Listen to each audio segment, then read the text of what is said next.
mungkin perlu kami aturkan, Gus Bah, tradisi silaturahim keluarga besar UMM, khususnya pada para ulama, itu sudah sejak lama. Ya, itu bagian dari cara kami untuk tolabul ilmi. Tolabul ilmi biasanya kami mengundang, tetapi kami juga bersilaturahmi. Dan alhamdulillah pada pagi hari ini kita bisa bersilaturahim dan matur nuwun sanget Gus. Wekdal ingkang sampun dipun menapa menika paringaken bisa disempatkan untuk kehadiran kita bersama dalam rangka untuk menambah wawasan keilmuan kita, khususnya adalah memperbaiki cara beragama. Ya, memperbaiki cara beragama, mudah-mudahan lah menjadi kafah. Saya kira pengantarnya itu, dan apabila ada hal yang kurang berkenan kami mohon maaf yang sebesar-besarnya. Saya kira itu, makasih. Assalamualaikum warahmatullahi wabarakatuh. Terima kasih Pak Rektor. Hadirin para pemirsa yang dirahmati oleh Allah, tiba saatnya mari kita simak bersama ngaji bareng Gus Bahak dengan tema meneguhkan Islam rahmatan lil alamin. Waktu dan tempat kami persilahkan untuk Gus Bahak.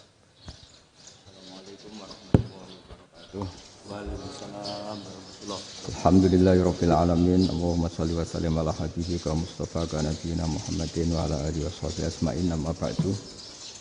Yang kita hormati Bapak Rektor UMN Dr. Fauzan MPD, Bapak Suparto, Bapak Haris, Bapak Stardi dan Bapak Irwinto, juga Direktur Telkom Bapak Mungkas, teman-teman UMM dan semua yang mendengar yang kami hormati.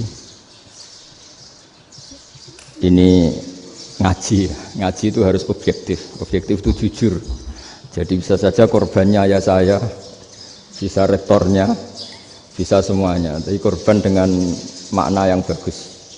Karena di antara saran Al-Quran, Allah ngendikan kalau belajar atau mencari nasihat atau mencari kebaikan apa saja, itu diistilahkan walau ala anfusikum awil walidaini wal aqrabin, meskipun ketentuan itu merugikan kamu. Jadi ketentuan apapun yang merugikan kita harus tetap kaji, meskipun itu tidak menguntungkan kita. Karena banyak problem, mulai dulu sebenarnya problem itu, orang yang wakam da'in yadda'i annahu da'a ilallah, tapi hakikatnya yad'u ila nafsi. Jadi banyak da'i yang mengklaim dirinya mengajak ke Allah dan Rasul, tapi sebetulnya hakikatnya mengajak ke kelompoknya sendiri. Saya ini termasuk kiai yang masih orisinil. Artinya orisinil gini, suatu saat atau kapan saja saya kok sudah tidak laku jadi kiai, asal Islam jalan tetap senang. Karena nggak penting yang populer saya apa enggak, itu tidak penting, yang penting agama ini tetap jalan. Sama, negara ini harus jalan siapapun presidennya. Ya, ini penting.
Rasul. Jadi sangat tipis bedanya kita emosi karena diri kita dan emosi karena Allah dan Rasul. Sehingga ketika diludahin ini terus beliau mikir jangan-jangan perang saya karena saya diludahin. Nah, yang hilang dari peradaban modern adalah Allah itu tidak begitu hadir di hati kita. Saya sering cerita di mana-mana, teks hadis itu sebenarnya berbunyi gini, ini hadis sahih. Mangka na yu'minu billahi wal yaumil akhir falyukrim jarahu. Ada yang falyukrim jarahu dhaifahu, ada yang falyakul khairan aw yasmut. Siapa yang iman dengan Allah dan Rasul maka harus memuliakan tetangganya, memuliakan tamunya. Dulu itu ada seorang ulama dipanggil anak muda, dibully cara sekarang. Wahai kiai, datang ke rumah saya. Datang kiai itu. Setelah sampai ke rumah orang itu, silakan kiai kembali ke rumahnya. Saya tidak butuh kiai. Kiai itu dengan riang kembali. Setelah di rumah dipanggil lagi. Pak Yai, silakan datang ke rumah saya. Datang lagi. Ya senyum-senyum kiainya santai. Wah, nggak jadi butuh Pak Yai. Silakan kembali lagi. Sampai 3 kali. Oh itu kalau rektor digitukan marah itu. Dosen marah. Kiainya santai. Santai, senyum-senyum, rileks. Ketika ditanya, kenapa Pak Yai tidak tersinggung? Jawabannya unik. Anak muda, saya ini senang sekali nuruti perintah Allah, disuruh menghormati tetangga. Sehingga ketika Anda manggil, ya saya datang. Ketika Anda nyuruh pulang, ya saya pulang. Saya senang sekali nyenangkan tonggo. Dan itu perintah Allah, jadi tidak ada hubungannya dengan kamu. Wah, pemudanya nangis minta dimaafin. Kalau kita kan enggak, kita ini dosen, kiai, mungkin kita doktor, mungkin kita profesor. Tapi kita ini sering didikte oleh orang bodoh. Kalau orang bodoh itu jengkel, lo kita ya jengkel. Lo kamu jengkel, dijengkelkan orang bodoh itu namanya terdikte. Itu bodoh apa pinter? Oh itu tidak pinter sama sekali. Kalau betul-betul kamu pinter, hanya bisa didikte oleh Allah Subhanahu wa Ta'ala. Jadi antara hukum Allah apa? Wa ahsin man asa'a ilaika. Berbuatlah baik sama orang yang berbuat buruk sama Anda. Itu dikteannya Allah. Kalau dikteannya orang-orang bodoh kayak dimangkel ben mangkel, terus kamu mangkel. Itu bodoh apa pinter? Nah, problem kita kekinian adalah wong pinter, wong bodoh itu podo-podo bisa didikte oleh sekelilingnya. Terus karuan wataknya perempuan seperti itu, wataknya anak-anak seperti itu, kita didikte. Anak-anak jengkelin kita mangkel, berarti kita didikte oleh orang bodoh. Makanya agama itu unik, kadang ngendikan wa ahsin man asa'a ilaika, kadang wasil man qata'aka, sambunglah orang yang memutus kamu. Karena dengan demikian kita hanya didikte oleh Allah Subhanahu wa Ta'ala, bukan didikte oleh hukum sosial. Cara Jawane nak ngapiki tangga sing apik akeh tunggale. Berbuat baik sama yang berbuat baik pada kita itu, mbok orang fasik ya seperti itu, maling ya seperti itu, sama. Tapi kalau berbuat baik sama orang yang berbuat jelek sama kamu itu baru luar biasa. Dan memang teksnya hadis wa ahsin man asa'a ilaika, berbuat baiklah sama orang berbuat buruk sama kamu. Jadi nggak boleh orang didikte. Makanya ngaji di sini diantaranya saya akan cerita dalam sebuah hadis sahih, dalam hadis hasan yang diriwayatkan Imam Tirmidzi, ada kalimat dari Rasulullah SAW. Dawe Nabi, la takunu imma'atan taquluna in ahsanan nasu ahsanna wa in zalamu zalamna walakin watti'u anfusakum in ahsanan nasu an tuhsinu wa in asa'u alla tazlimu. Kamu jangan jadi orang yang mudah diombang-ambingkan oleh orang sekeliling kamu, yaitu kamu mengatakan jika orang baik ke saya akan baik, jika orang buruk ke saya juga akan membalas buruk. Itu namanya Anda didikte. Tapi berkomitmenlah kamu akan berbuat baik meskipun orang lain berbuat buruk.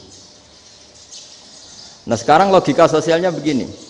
Kalau di Indonesia itu ada 1000 kiai, ada 1000 profesor yang ingin membenahi Indonesia. Rata-rata orang awam itu semau gue. Terus mereka mendikte kita. Perilakunya agak simpatik, perilakunya jengkelin. Terus 1000 profesor ini ikut jengkel. Itu kira-kira jadi solusi apa goblok bareng? Sama 1000 kiai ini ikut jengkel, ini jadi solusi apa goblok bareng? Goblok bareng. Nah problem sekarang kita ini biasa didikte orang bodoh. Nah makanya ciri khas orang muslim itu kata Nabi, mangkana yu'minu billahi wal yaumil akhir. Jadi baik tetangga karena perintahnya Allah dan Rasul. Pentingnya apa? Bedanya Karena berbuat baik ini perintahnya Allah, mbok tonggo apik lah kita tetap apik karena perintahnya Allah dan Rasul. Begitu juga dengan hubungan dengan istri, dengan anak. Mbok bojomu lagi cerewet lah ya tetap apik. Karena dengan cara itu kita hanya tunduk kepada Allah dan Rasul. Tapi kalau kamu, istri saya kalau baik ya saya baik, kalau enggak ya enggak. Berarti Anda didikte oleh perilakunya dia. Itu latihan, ya kalau dalam bahasa pondok, latihan jadi wali itu yang paling berat itu. Nabi itu kalau sama orang munafik itu sabarnya Masya Allah. Padahal Nabi berso kalau orang itu orang munafik. Karena dengan cara seperti itu, bahwa kebaikan Nabi pada seseorang itu atas perintahnya Allah dan Rasul, bukan atas nama servis. Kalau Nabi hanya baik kepada Abu Bakar, itu mungkin orang bilang, wis adune wong Abu Bakar baik sama Nabi. Tapi kalau Nabi baik sama orang munafik, Abdullah bin Ubay bin Salul, itu kalau nggak perintahnya Allah dan Rasul itu nggak bisa. Nah ini cobalah berlatih seperti itu sehingga kita tidak mudah didikte. Ya saya ulang lagi nggak mudah apa? Didikte. Maka di antara kebaikan Allah dan Rasul adalah bahkan orang dolim saja diberi jatah rahmat.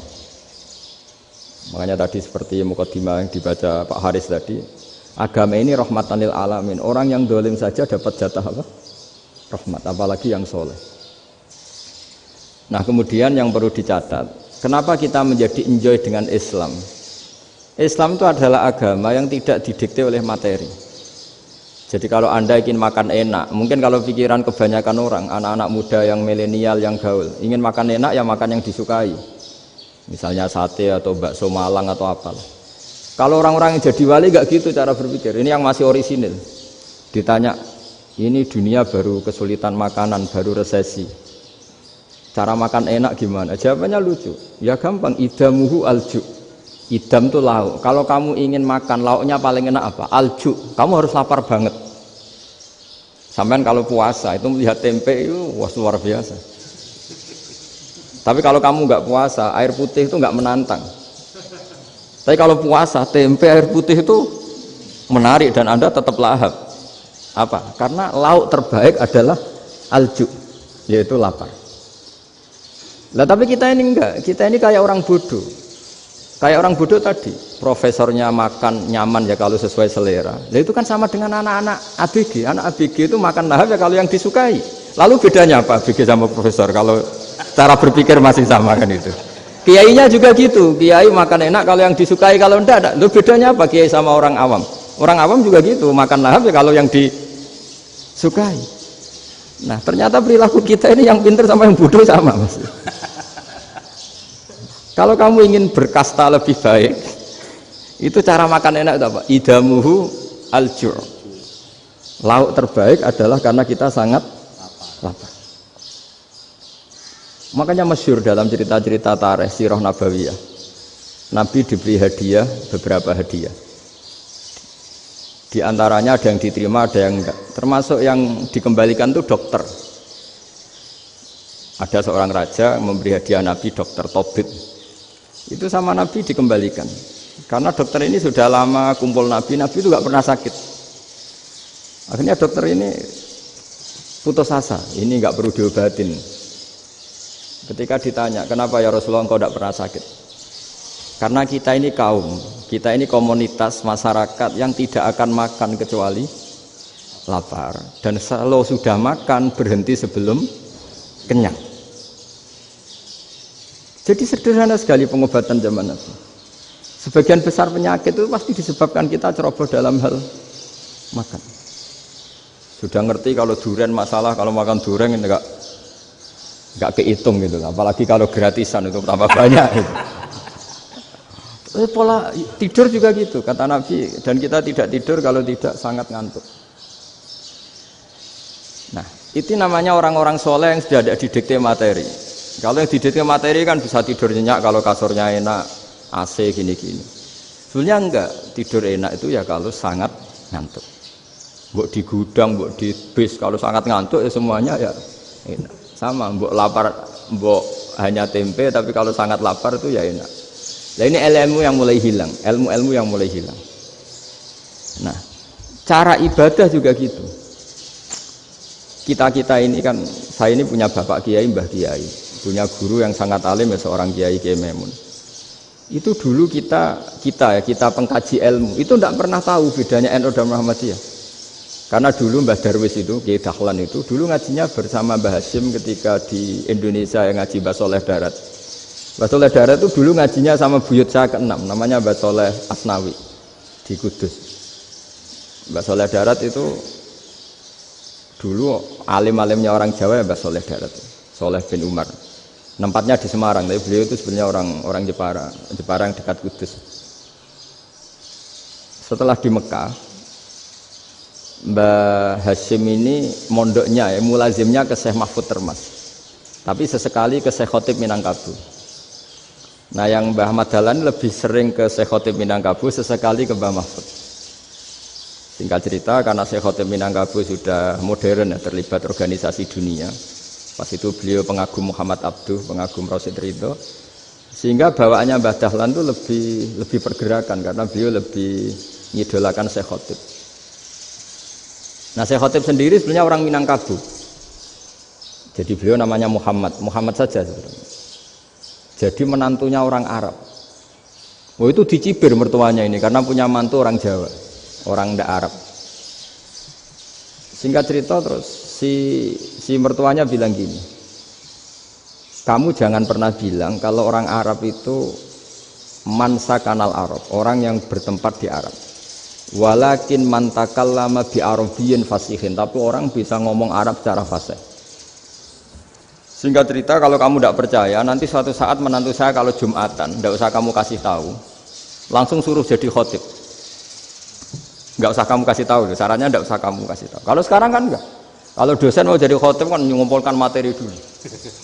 Lucunya di antara materinya itu dari TV, makanya jadi ribet kan khutbah sekarang. Kalau musim corona ya akan ngomong corona, musim apa yang ngomong apa. Jadi lagi-lagi didikte oleh media. Sebenarnya kalau ngomong kan sesuai kebutuhan umat, ini obatnya apa. Tapi enggak sesuai trending topik, itu kan kayak anak-anak gaul. Ini dokter kok gitu kan aneh. Singkat cerita si khotib ini enggak dikasih tahu, saya Muhammad tadi enggak dikasih tahu, langsung disuruh khutbah. Fatakallama bikalamin fasihin. Dia ngomong fasih sekali. Bahkan ngalah-ngalahi fasihnya orang Arab asli.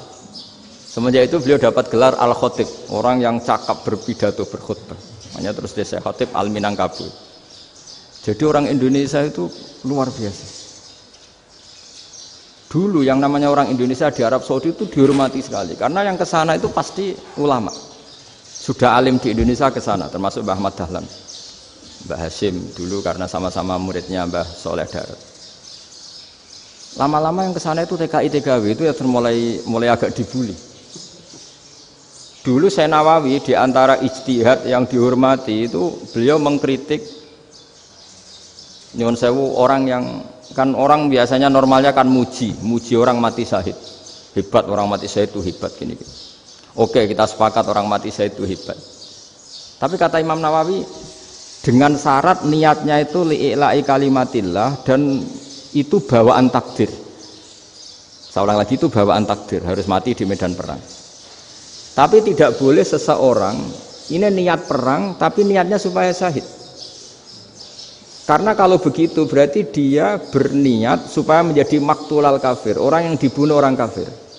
Kedua, dengan dia mati berarti pasukan Islam berkurang. Berarti dia ingin pasukan berkurang, hanya ambisinya dia ingin langsung ke surga.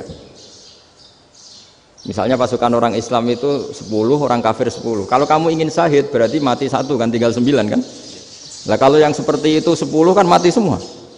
Gara-gara ingin syahid akhirnya perangi rapati tenanan, benang mati, benang mlebu swarga. Kata Syekh Nawawi, ya enggak. Kalau kamu perang sama orang kafir ya niat menang. Dengan niat menang ini kamu ingin li'ila'i kalimatillah. Tapi kalau kamu ingin syahid berarti kamu menuruti keinginan nafsu kamu yang cepat masuk surga. Itu orang Arab kagumnya bukan main. Karena di mana-mana orang itu dinilai dari niatnya. Paham ini ya? Tapi perang loh ya, dalam kondisi perang, bukan teroris. Perang itu artinya orang kafir yang ingin bunuh kita, itu perang namanya apa? Perang. Dulu orang cerita syahid itu hanya pokoknya syahid itu hebat, pokoknya syahid itu hebat. Syahid di medan perang itu hebat, pokoknya syahid di medan perang hebat. Tapi ketika Syekh Nawawi memberi penjelasan ilmiah, Jika kamu perang ingin cepat mati, ingin cepat syahid, artinya ini untuk pemenuhan diri kamu, karena kamu bayangkan langsung masuk surga. Kamu lupa bahwa dengan kamu dibunuh, kekuatan Islam berkurang. Akhirnya beliau memberi penjelasan, syahid itu bagus, itu sebagai takdir. Hanya takdir itu kita perang yang ingin menang, tapi takdirnya mati. Jangan dibalik, oleh perang rapati tenanan, benang mati namun lebu. Itu yang pertama, termasuk ulama yang pertama memberi penjelasan itu Syekh Nawawi. Akhirnya melahirkan kekaguman yang luar biasa dengan tafsir Munirnya itu.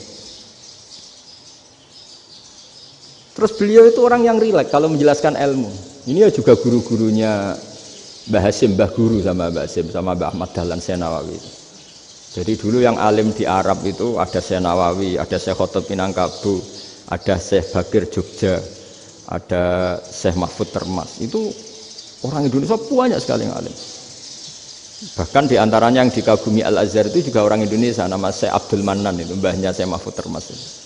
Itu pertama ada duta besar Indonesia di Mesir, itu termasuk barokahnya Mbak Abdul Manan tadi, itu juga orang Indonesia.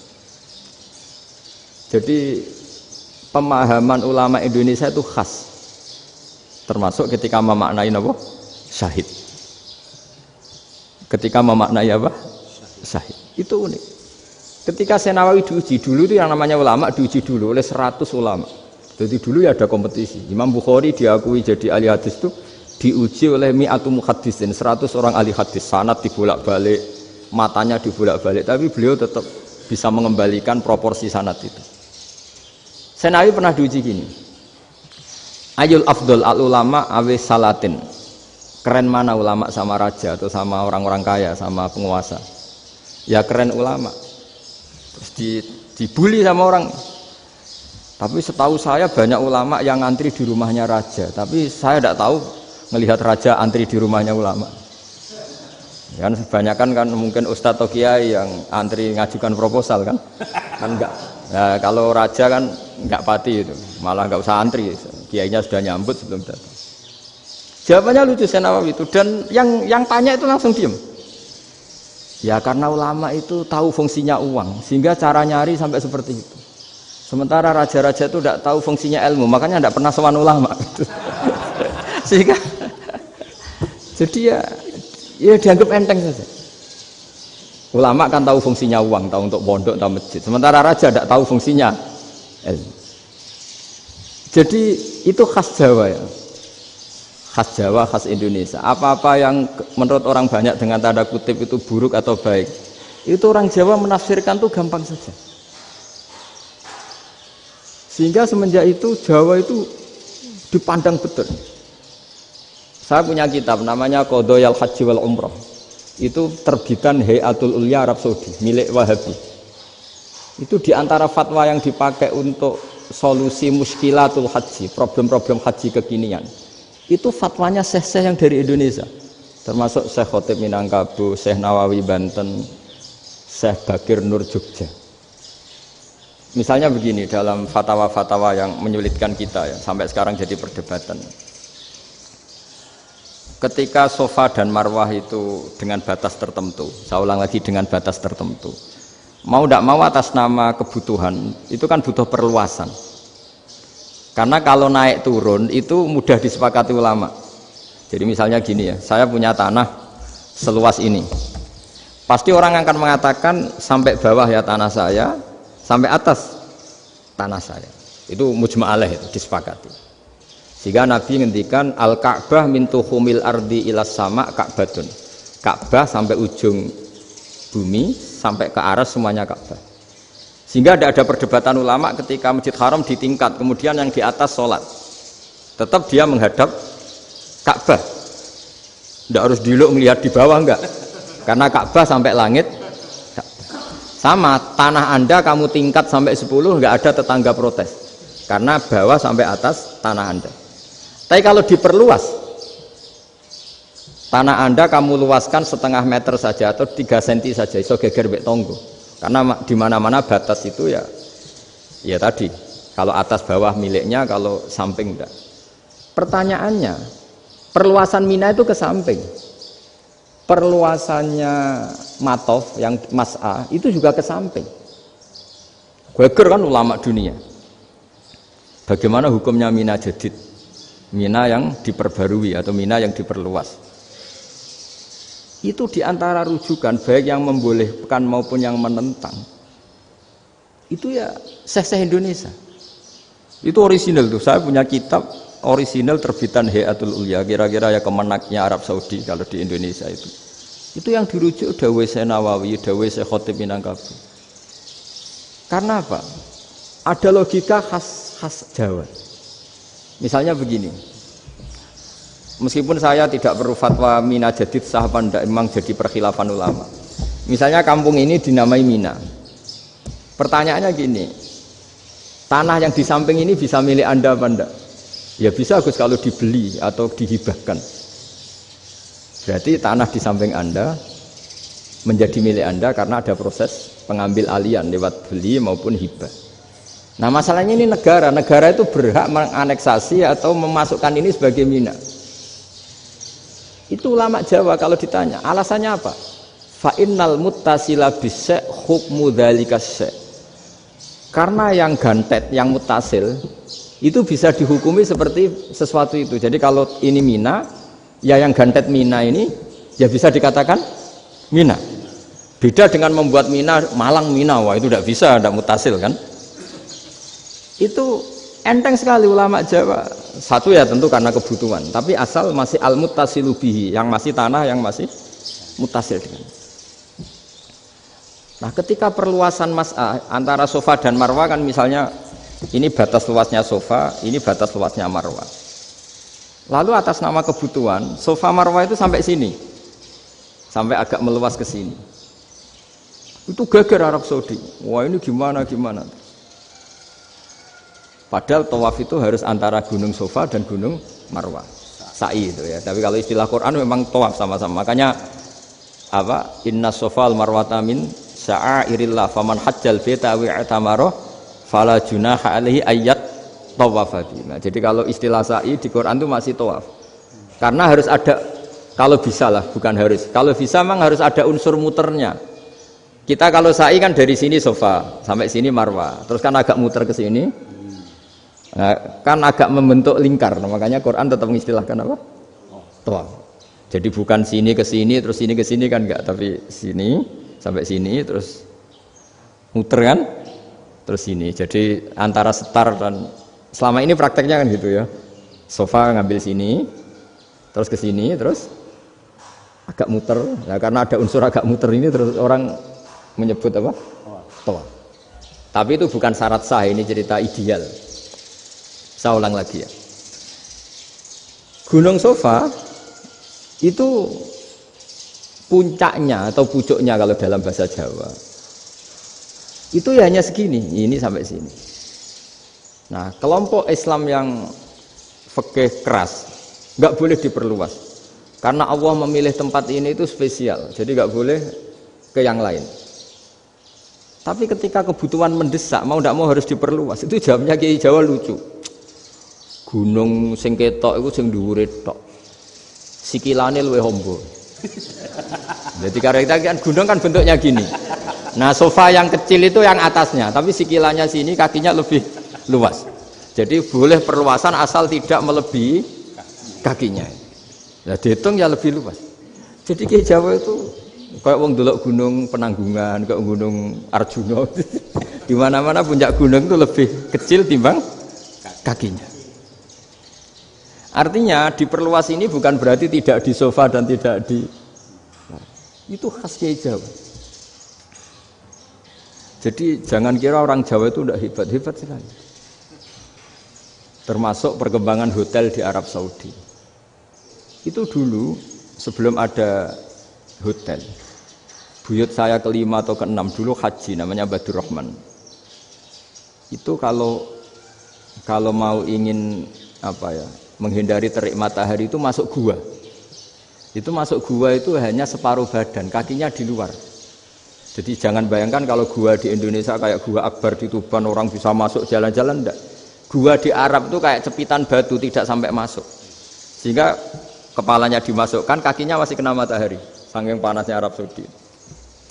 Sehingga dalam bayangan hijrah ketika Nabi bersembunyi di gua Sur, itu kata Abu Bakar, kalau orang kafir melihat kakinya pasti melihat kita karena nggak bisa masuk penuh.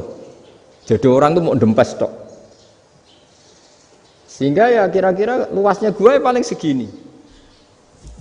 Makanya guyonannya kiai-kiai itu untung nggak kayak gua Indonesia. Kalau kayak gua Indonesia laba-labanya capek karena luas sekali. Jadi jangan bayangkan gua Arab tuh kayak gua Indonesia. Makanya bayangannya andai kan orang tuh melihat ke bawah pasti melihat kita karena orangnya nggak bisa masuk penuh, nggak bisa masuk 100%. Ya kayak cepitan batu lah mirip. Itu kan mirip Gunung Uhud. Gunung Uhud kata Rasulullah, nanti kalau kamu perang itu di atas, menang atau kalah di atas. Musuh biar di bawah. Dengan di atas kamu bisa manah. Jangan bayangkan kayak Gunung Merapi, kayak Gunung Penanggungan. Lah kalau Gunung Penanggungan mana ke bawah yang layang kan? Jadi gunung di Arab itu kayak bukit. Ya sampean pernah kan ke Uhud itu ya sama ini aja tinggi ini kan? Lah ini yang mulai ada mis. Makanya nerjemah itu susah di Indonesia. Karena jabal itu udah harus tinggi. Kalau tinggi nggak bisa manah dari atas ke bawah kan nggak ngefek kan?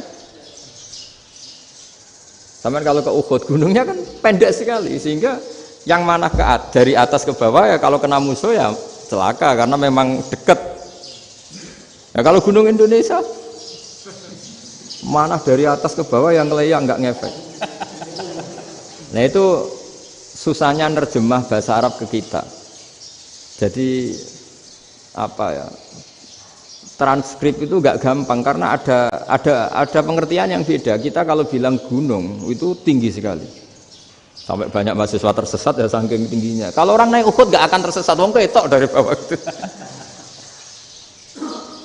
Nah ini pentingnya ngaji ya. Jadi akhirnya ulama-ulama Indonesia itu dipakai rujukan.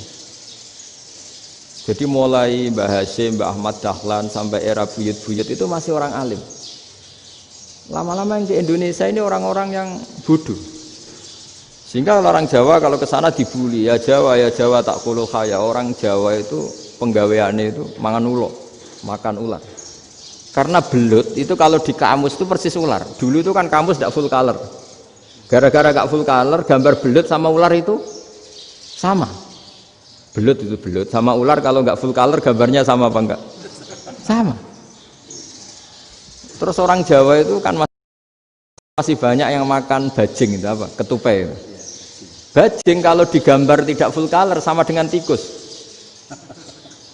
Gambar yang tidak warna hitam putih. Sehingga kita ini dibully pemakan tikus dan pemakan ular. Karena belut itu persis ular kalau digambar yang tidak full color. Sampai datang Syekhona Khalil, datang ulama. Ngarang kitab ya judulnya Al-Belut. Karena enggak terima bangsanya dinyek makan apa? Ular. Terus dikarang. Wal belut hayawanun bakhriyun, terus ya isu fi kadza wa kadza. Itu beda dengan al-hayyah. Itu diterangkan. Mulai bisa nerima. Terus sistem hotel juga gitu. Sampai tanyakan dalam sejarah dulu orang Sedayu ada namanya Syekh Mukhtar. Syekh Mukhtar bukan bikin rumah besar yang siapapun orang Indonesia haji itu nempat di sana. Nah ini yang menginspirasi akhirnya ada hotel. Dulu Syekh Mukhtar hanya menyediakan untuk hujat-hujat Indonesia. Lama-lama jadi hotel. Nggak mau saya mau cerita. Kata Mbah Mun sering cerita. Kenapa wa ma arsalnaka illa rahmatan lil alamin, kata Mbah Mun. Allah itu pasti bikin ulama yang tidak produk Arab itu pasti ada. Kalau orang Arab jadi ulama wajar, bahasanya Arab, domisilinya di Arab. Tapi Allah akan selalu bikin ulama yang tidak bangsa Arab. Imam Ghazali itu Tus itu Persia. Imam Bukhari itu kira-kira kalau sekarang ikut Uzbek. Ya, Imam Bukhari itu kalau negara sekarang ikut mana? Uzbek. Kenapa demikian kata Mbah Mun? Karena Allah sudah ngendikan wa ma arsalnaka illa kafatal linnas. Manusia semua ini kena khitabnya Islam. Kalau tidak ada ulama yang dari berbagai negara, kesannya Islam itu hanya milik orang Arab Saudi. Makanya Allah selalu bikin ulama-ulama yang bahkan tidak Arab. Termasuk Imamul Muhaddisin, yaitu Imam Bukhari, itu orang Uzbek. Orang Rusia lah kalau sekarang, ikut Uni Soviet dulu. Imam Ghazali itu orang Persia. Syekh Nawawi itu orang Banten. Karena Allah ingin memaklumatkan bahwa Islam ini untuk semua, sehingga orang yang tidak Arab pun bisa belajar Islam. Yang alimnya itu nggak kalah sama orang apa? Arab. Makanya ini PR ya. Kalau Gus Dah Ploso nanti ngendikan suatu saat orang belajar Islam itu bahkan orang Arab pun bisa belajar ke Indonesia. Kalau orang Indonesia bisa alim betul kayak dulu. Sekarang banyak liga antar ulama. Itu orang Indonesia pasti masuk. Ulama-ulama top dunia. Itu pasti orang Indonesia banyak yang masuk. Karena tadi ketika orang Indonesia baca kitab, itu orang Arab itu kagum. Kok bisa tidak bahasanya baca secara benar? Bukan sekedar bisa baca secara benar. Karena memang dilatih sedemikian rupa di pondok-pondok. Makanya kita semua lah, yang alim di Indonesia itu kemana-mana ya pasti alim. Dulu putra Mbah Mun namanya Gus Zofur itu tahun pertama ya sudah the best di tahun pertama. Kalau tahun pertama the best-nya ilmunya bawaan dari sarang, dari keluarganya. Gus Najim mondok di Said Muhammad tahun pertama sudah dipuji sebagai yang teralim karena ya sanggup. Kalau dipujinya tahun ketiga, tahun keempat kan mungkin dapat dari sana. Ini tahun pertama. Saya ulang lagi tahun pertama. Karena pengajaran di Indonesia itu luar biasa di pondok-pondok. Makanya kalau dalam anekdot pondok itu cerita-cerita lucu itu. Ada orang Jakarta ngaji, setelah di kelas itu pelengahan terus. Melihat jendela, lihat pintu terus. Lama-lama gurunya marah. Kamu diajarin kok enggak punya sopan, melihat pintu terus enggak memperhatikan guru. Anak Betawinya jamnya lucu. Habis Pak Guru bohong. Kenapa ya? Kamu Pak Guru bilang Ja'a Zaidun, Zaid datang. Tak lihat enggak ada yang datang. Setelah itu contoh nasab kan ro'a itu Zaidan. Saya melihat Zaid, saya enggak melihat Zaid. Contoh ketiga yang jer kan maror tuh Zaidin. Saya berjalan ketemu Zaid. Pak Guru diam di situ enggak jalan-jalan. Jadi saking detailnya Indonesia dia cari. Kalau rofa Ja'a Zaidun, kalau nasab ro'a itu Zaidan, kalau jar marortu bi Zaidin. Nah si murid Betawi ini karena pertama sekolah, ngiranya gurunya itu cerita Zaid datang, makanya dia ngelihat pintu terus. Mana katanya datang kok enggak datang-datang. Nah dengan latihan seperti itu, kemungkinan orang Indonesia salah itu kecil karena memang dilatih betul. Saya ulang lagi karena memang dilatih betul. Sehingga ketika orang Indonesia ini yang cerita seorang wartawan. Ini kisah nyata. Kalau ini tidak anekdot, kisah nyata. Ada wartawan internasional ngeliput Ramlah. Ramlah itu di Gaza, di Palestina. Wartawan Indonesia ini hanya bisa bahasa Inggris. Dijak ngomong bahasa Arab. Terus dia bilang saya tidak bisa. Saya tidak bisa, saya bisanya ngomong Inggris. Tapi apa yang terjadi setelah sholat, si Indonesia ini jadi imam pakai sholat jariah lagi. Baca bismillah benar, bismillahi jar karena mudhof ilaih. Terus ketika iktidal ya benar, Rabbana lakal hamdu mil'us samawati wa mil'ul ardi benar. Ketika tahiyat ya benar, at-tahiyatul mubarakatuh sholawat. Sama orang Arab ini diambungi. Orang Arab kalau senang orang itu dicium. Kamu tawaduk, sebenarnya kamu itu ahli bahasa Arab. Karena orang Indonesia sekali sholat itu nggak ada yang salah, meskipun benarnya karena hafalan, tapi bagi yang ahli nahwu itu hebat. Misalnya kita kalau ngapalkan kan Bismillahi, Bismi jar karena ba, Allahi jar karena mudhof ilaih, Ar-Rahmani jar karena sifat, Ar-Rahimi karena sifat, Alhamdu rofa karena mubtada, Lillahi jar karena ada huruf jarli, Robbi jar karena sifat. Sebetulnya tidak karena pinter, tapi karena hafalan. Tapi orang Indonesia hebatnya itu benar terus. Rabbana lakal hamdu, ya kan? Alhamdu rofa, terus mil'us samawati ya rofa karena sifat. Sehingga terus orang Indonesia kalau sholat di Timur Tengah itu dipuji. Karena makhrajnya ya benar, rofa nasabnya juga benar. Nah itu di negara lain tidak ada nggak Indonesia. Orang Cina itu sering bikin marah orang-orang Arab karena kalau dongo itu nggak fasih kayak orang Indonesia. Orang Indonesia kalau dongo ya Allahumma tohir qalbi. Orang Cina ini yang jadi guyon di Arab. Allahumma tahir kalbi gitu. Itu kan bedanya aja loh. Itu orang Arab pertama membiarin, lama-lama kalbun entak gitu. Maksudnya asu-asumu gitu. Karena dia bilangnya qaf itu kaf. Jadi kalau Allahumma do Allah tohir, kalau aturi nyucekno panjenengan kalbi ing asu ingsun kan. Tapi kalau qalbi itu ati ingsun, tapi kalau kalbi anjing ingsun. Bedanya qaf sama kaf. Ada orang-orang ya kalbun entak. Asu-asumu maksudnya kan. Tapi padahal orang Cina itu paling dilihat teksnya ya pakai qaf. Orang Indonesia enggak, mulai kecil dilatih sak fase-fase. Sampai ya sulit betul latihan Fatihah itu. Kalau di Kudus malah sampai 3 bulan Fatihah itu. Sampai at-tahiyyatu, kurang bersih. At-tahiyyat sampai gitu. Sampai ada cerita itu orang dipanggil maftuhin itu enggak melengak, harus maftuhin. Baru melengak. Tapi barokahnya itu orang Indonesia kalau dongo memang benar-benar Allahumma tohir qalbi. Ya Allah sucikan hati kami, bukan tahir kalbi.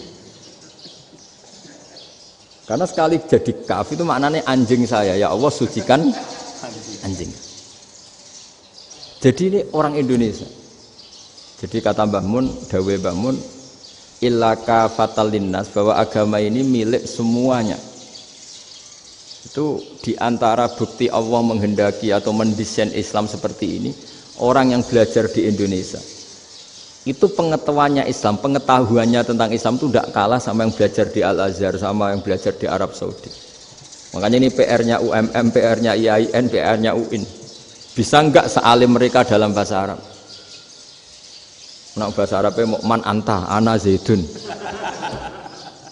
Jangan sampai, karena kita di sana ini kadung dibully. Orang Arab tuh kalau bully kita, sampai tak kasih cerita. Itu ngawurnya Masya Allah. Kata dia, ada anak orang Indonesia haji. Si anaknya orang Indonesia yang dijotos sama anaknya orang Arab. Dijotos, dipukul. Singkat cerita terus si orang Indonesia nggak terima, anaknya yang orang Arab dipukul. Yang balas bapaknya. Orang Arab tanya, lima ada dorobta ibni, kenapa kamu mukul anak saya? Itu orang Indonesia bahasa, wah aku biasa. Jadi hanya bilang gitu. Artinya anak saya dihada ya maka tak ada. Bahasa Arabnya gitu. Anak saya dipukul maka saya balas mukul. Itu orang Arab mantuk-mantuk oh gitu. Paham? Suatu saat ada orang Indonesia itu sama orang Arab itu dilus-lus. Dilus-lus itu ya digini-giniin. Karena dia latihan bahasa Indonesia, latihan bahasa Arabnya itu masih mufrodat. Jadi kalau mengartikan yadun itu tangan, saro itu jalan. Jadi kalau jalan ya saro-saro. Roksun itu kepala. Ana itu ingsun. Jadi karena dia nggak ngerti penggunaannya. Itu bahasa Arabnya itu yadun anta. Jadi bukan yaduka tapi yadun anta. Berarti tangan kamu.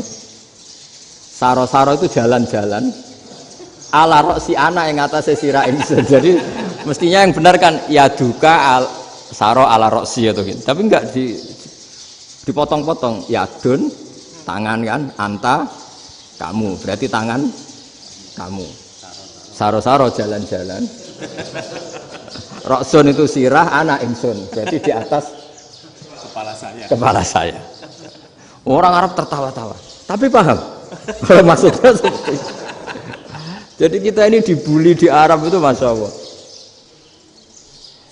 Jadi akhirnya lahirlah ulama-ulama tadi yang saya sebut tadi. Bahkan pernah lama sekali ulama Indonesia itu jadi master di Arab Saudi. Yaitu Senawi Banten. Itu kalau orang sana bilang itu Sayyidu Ulama Il-Hijaz. Top-topnya ulama Mekah Madinah. Padahal beliau orang Indonesia. Dan dimakamkan di Ma'la itu dekat makamnya Sayyidah Khadijah. Karena sangat dihormati. Nah, di antara sebab dihormati adalah ketika orang memahami syahid, maknanya pokoknya maktulal kafir. Syahid itu adalah orang yang kalau perang itu mati di medan perang. Itu Imam Nawawi merinci secara detail. Kalau dia perang supaya tujuannya mati syahid cepat ke surga, berarti dia nuruti hadzun nafsi, ingin cepat ke surga. Tapi dia lupa bahwa dia dengan terbunuh pasukan Islam berkurang kekuatan. Maka syarat perang yang benar adalah ya ingin menang. Di mana-mana perang ya lillahi kalimatillah, supaya kalimat itu menang, jangan ingin kalah. Soal dia mati takdir, tapi jangan ingin mati. Wah, itu terus dikagumi. Ternyata memang, oh iya ya, kalau pasukan Islam 10, kafir 10, kita ingin syahid, berarti ya kalau orang ingin syahid kan terus mungkin perangnya tidak hati-hati, main ngawur saja terus kalah mati. Sudah apa kalong 1 kan, terkurangi 1 kan. Nah kalau semuanya 10 punya niat gitu, nah itu Syekh Nawawi. Syekh Nawawi itu orang yang begitu gampang nerangkan Quran. Bahkan ketika orang Arab kesulitan ngartikan famathaluhu kamathalil kalbi in tahmil alaihi yalhas aw tatrukhu yalhas. Orang tomak itu ibarat kayak anjing. Anjing itu kamu kasih makan ya tetap melet, menjulur-julurkan lidahnya, kamu ndak ya ndak. Imam Nawawi ditanya, "Ma wajhusibi?" Lalu wajah tasbihnya di mana? Beliau menjawab, "Fit tomak." Jadi anjing punya 2 sifat yang berlawanan. Di bab ilmu dipuji, nggak ada hewan yang mudah menerima ilmu kayak apa? Anjing. Sehingga Quran mengistilahkan wa ma 'allamtum minal jawarihi mukallibin. Hewan yang mudah diajari itu oleh Quran dibahasakan sudah menganjing. Karena anjing adalah hewan yang paling mudah apa? Diajarin, itu diakui oleh Quran wa ma 'allamtum minal jawarihi mukallibin. Tapi dia punya sifat yang sangat buruk sekali, yaitu nggak pernah puas. Makanya ketika Bal'am bin Ba'ura, ada tokoh yang kedonyan ya, itu kalau diistilahkan Quran walakinnahu akhlada ilal ardi wattaba hawa famathaluhu kamathalil kalbi in tahmil alaihi yalhas aw tatrukhu yalhas. Jadi anjing punya 2 sifat yang berlawanan. Di bab ilmu dipuji karena paling mudah diajarin. Itu saya pernah ke Malaysia, diceritain sama polisi Malaysia. Anjing itu saking cerdasnya itu bisa deteksi CD palsu sama CD bajakan, asli sama bajakan. Itu kan nggak kebayang. Kalau narkoba mungkin masih ada bau khusus ya, atau mesiu atau bom masih ada bau khusus. Ini enggak. Anjing itu dilatih ngecek CD yang asli sama yang palsu. Wah itu kebablas itu pinternya itu. Itu harganya itu 1 miliar lebih, paling mahal. Jadi mungkin bisa deteksi ini dosen betul apa abal-abal itu bisa. Itu kiai betul apa kiai pesanan itu mungkin bisa. Itu saya punya kitab namanya Al-Hayawanul Kubro. Itu cerita prestasi-prestasi hewan. Itu yang berkuras-kuras sampai berjilid-jilid. Itu ya cerita anjing. Tidak ada hewan sebaik anjing. Di bab itu ya, di bab sampai ya tadi ada anjing yang sangat loyal sama majikannya. Loyalnya Masya Allah, sopannya Masya Allah. Anjing itu mbok lama berbakti sama sampean, nggak mau tidur di ruang tidurnya sampean, dia tetap tidur di luar. Corong Jawa nggak ngelama. Suatu saat si raja ini minum, wisata minum. Pas mau minum diterjang sama anjingnya sampai tumpah. Kecewanya raja ini itu karena selama ini anjingnya sopan sekali. Sekedar ganggu di ruangannya nggak pernah, malah ini mau minum, minuman yang disukai diterjang anjingnya tumpah. Marah kan anjingnya di mana? Ternyata apa? Minuman itu anjing ini tahu kalau minuman itu beracun, diracuni oleh musuhnya. Itu saking hebatnya anjing sampai ketika ngawal rajanya itu tidak sekedar ada penjahat atau maling. Bahkan trik-trik kayak minumannya diracun oleh orang lain itu anjingnya tahu. Sehingga pas mau diminum diterjang sampai terus supaya nggak keminum. Makanya Quran istilahkan anjing itu apa? Wa ma 'allamtum minal jawarihi mukallibin. Hewan piaraan yang kamu ajarin nanti sampai sepinter anjing.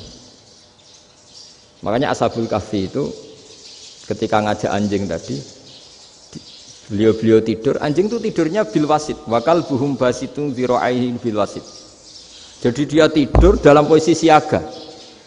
Loh coba, anjing itu nggak pernah sekolah. Karena dia posisi menjaga, tidurnya itu kayak siaga gini. bukan ngorok semadep ke atas terlentang itu enggak. Andai kan dia tidur terlentang itu kan yang mau mengganggu kan, wah asune turu itu enggak. Dia tidur posisi siaga, makanya disebut lawit tolak ta'alaihim lawalaita minhum firaron. Kalau kamu melihat anjing itu pasti lari karena dia posisi siap merekam. Jadi tidur tapi posisi siap merekam. Jadi matanya tetap terbelalak kayak siaga. Padahal itu enggak diperintah, ya dia memang punya nalar untuk itu. Ini yang disebut wa ma 'allamtum minal jawarihi mukallibin. Dan dalam teori modern juga gitu. Tapi dalam hukum Islam yang dianut mazhab Syafi'i itu anjing tetap najis.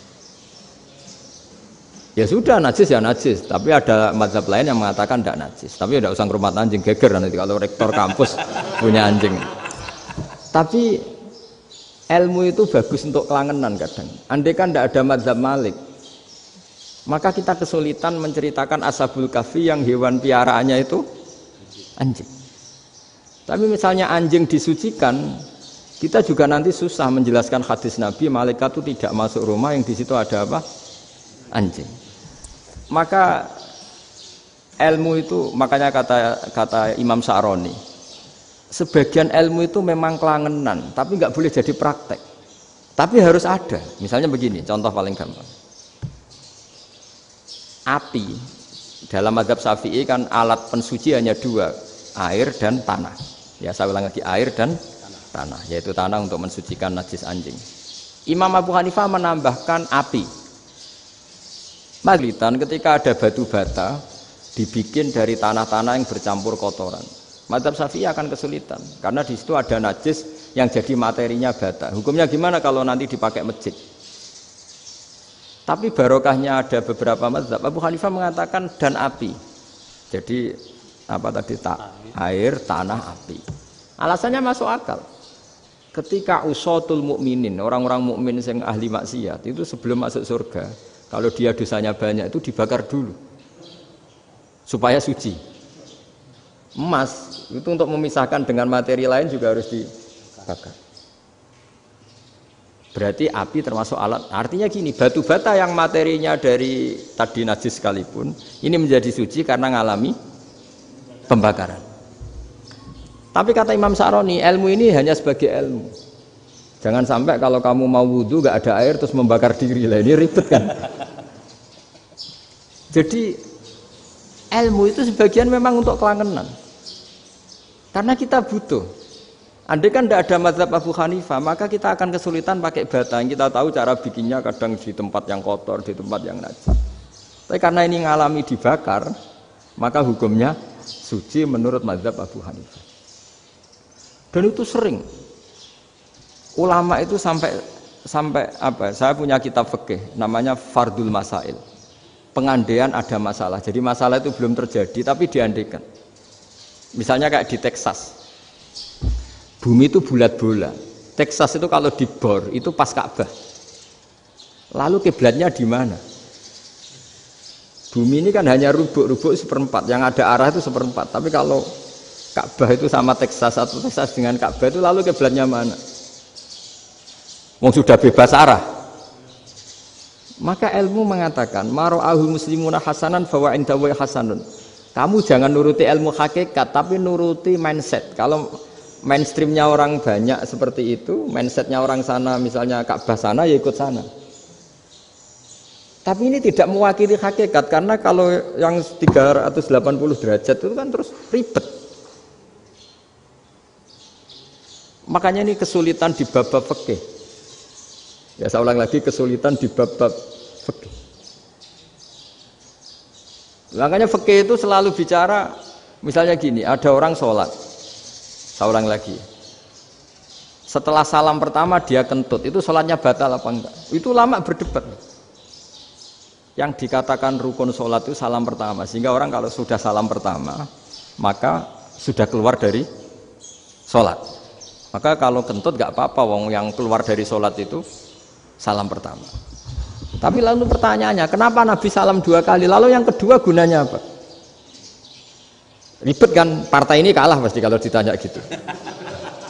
Tapi kalau ditanya dibalik, Sholat itu satu ibadah yang dimulai dengan takbir, yang diakhiri dengan salam. Berarti salam pertama itu pengakhir apa nunggu salam kedua? Pertama, di semua ulama bilang salam pertama. Kalau salam pertama sudah pengakhir, berarti pembatalan setelah itu nggak punya efek, nggak punya akibat. Itu kan ribet, debat fikih itu memang ribet. Fikih itu memang senam otak karena pertanyaannya mirip-mirip seperti itu. Nah, sampean milih mana? Milih salam pertama apa salam kedua? Pasti ulama milih salam pertama. Jadi anehnya fikih itu di situ. Misalnya orang mati, takbir itu berapa kali? 4 kali. Andai kan takbir 5 kali itu batal apa enggak? Satu ulama mengatakan 5 kali itu batal. Karena rukunnya sholat jenazah itu takbir 4 kali. Berhubung ini rukun, kalau nambahi ke 5, berarti menambahkan rukun. Kayak kamu sholat, rukuk 2 kali kan batal. Sujud 3 kali, batal. Karena menambahkan apa? Rukun. Berarti kalau takbir 5 kali, batal. Tapi pertanyaannya, takbir itu adalah wiridan biasa, sehingga kalau ditambahkan nggak punya akibat, batal. Jadi perdebatan ulama itu kadang ya lucu. Kayak kemarin Pak Haris pas pertama bertamu ke sini mau ngundang saya, tak ceritain. Dulu sholat jenazah itu pasti mayit di depan. Karena lazimnya sholat jenazah itu mayit di depan. Tapi mulai dulu ulama sudah berpendapat, andai kan jenazahnya di belakang pun tetap sah. Fa innal janazah laisat bi imamin, karena jenazah itu tidak imam. Kenapa harus di depan? Oh, tidak imam kok harus di depan. Itu mulai dulu. Sehingga ketika Arab Saudi pernah mengalami tragedi, ada orang yang dibungkus kayak mayit, ternyata senjata. Setelah di dekat Ka'bah dipakai. Dulu tragedi tahun berapa itu? Pokoknya pernah ada tragedi itu. Semenjak itu Arab Saudi kalau ada orang mati tetap di kamar mayit, terus ada sholat jenazah. Padahal mayitnya di belakang yang jamaah. Jadi meskipun kita tidak akan bikin ajaran baru jenazah di belakang, ya tidak keren, kasihan kan. Tetap biasanya di depan ya di depan. Tapi meskipun jenazah ini di depan, kita tetap berpendapat andai kan di belakang tetap sah, tapi nggak usah dipraktekkan. Nah, pentingnya ilmu ini begini. Saya misalnya di Rembang, boleh nggak nyolati ghaib jenazah yang di Surabaya? Boleh kan? Padahal yang kita solati di belakang. Jadi ilmu itu penting. Cocok tidak cocok, nama ilmu itu penting. Terus ada gini lagi pertanyaan di fikih. Memang saya sengaja akan ngaji fikih. Kalau ngaji intelektualitas orang Muhammadiyah juara lah. Tapi ini ngaji fikih. Ada orang sarongnya itu pas sampai lutut. Kalau berdiri lututnya tertutup. Tapi nanti kalau ruko agak jengking lututnya terbuka. Itu batalnya nunggu ruko apa mulai takbir sudah batal? Padahal pasti nanti batal kalau rukuk ini. Itu ada ulama yang mengatakan, ya batalnya nunggu rukuk. Bagaimanapun terjadinya pembatalan waktu rukuk. Ada ulama mengatakan, ya enggak, mulai awal sudah tidak sah itu, karena pasti ngalami batal. Nah, pertanyaan-pertanyaan seperti itu penting karena lalu Allah menilai apa? Ya nilai niatnya. Misalnya gini, kalau contoh itu mungkin Anda tidak tertarik, tapi contoh begini. Kita mau operasi jam 10 siang. Kita tahu kalau nanti 10 siang akan divonis medis harus makan karena mau berobat. Malamnya itu kalau kamu orang soleh, bayangkan kamu orang soleh. Kalau tidak orang soleh kan tidak punya komitmen. Kamu milih niat puasa, apa enggak jam 10 mesti mokak menisan raposo. Kamu orang soleh. Kalau kamu orang soleh pasti milih puasa karena ini Ramadan. Meskipun nanti jam 10 pasti disuruh batal sama dokter. Setidaknya kita berpikir gini, nak mati jam itu paling enggak ditulis saya sebagai orang yang puasa. Jadi perasaannya orang soleh itu beda. Kalau orang kok sampean barang menisan raposo kok ya mesti. Sampean tidak pernah berpikir bahwa puasa mulai fajar sampai jam 10 itu luar biasa. Bisa saja kita mati jam 7, bisa saja mati jam 6. Kan ditulis Allah sebagai orang yang berkomitmen terhadap puasa. Terus ada kemungkinan kecil, adalah jam 10 itu dokternya sakit atau nggak jadi ke sana. Berarti kamu kan nggak jadi buka. Kan ya mungkin juga. Sama yang tadi. Delalah sebelum ruko ono wong sing nyarongi sampean. Sehingga sholatnya normal. Kamu tidak menemukan pakaian yang pas, jebule pas setelah ruko, mau ruko, ono wong wah sholatnya kira bener disarongi. Itu agama. Jadi agama itu dimulai dari mana coba? Dimulai dari niat, dari komitmen. Nah, sekarang kelirunya kenapa ada garis keras? Agama itu dimulai dari keinginan ideal. Itu yang mulai itu ada orang-orang garis keras. Agama ini enggak, agama ini dimulai dari niat. Sampai ada kaidah agama la yudraku kulluh la yudraku kulluh. Kalau tidak bisa ideal jangan ditinggalkan sama sekali. Tapi orang enggak, sekarang bayangkan Islam itu ideal. Pemimpinnya ya soleh, masyarakatnya soleh, enggak ada maksiat, enggak ada apa. Nan apa ilmu? Kalau secara ilmu mulai dulu ya ada orang dolim, ada orang soleh. Nabi kurang baiknya. Di angkatan itu ya ada orang munafik. Sehingga ulama itu sudah berpendapat ideal itu piye? Zaman Nabi saja ada orang apa? Munafik. Itu ilmu. Kalau nuruti kelangenan inginnya dunia ya steril, enggak ada maksiat, enggak ada apa. Dan agama itu diciptakan Allah itu memang unik. Calon Nabi misalnya, Nabi Musa itu sing rumat Fir'aun. Ketika Nabi Muhammad lahir sing ribet manitia ini Abu Lahab. Ora dosen UMM. Coba.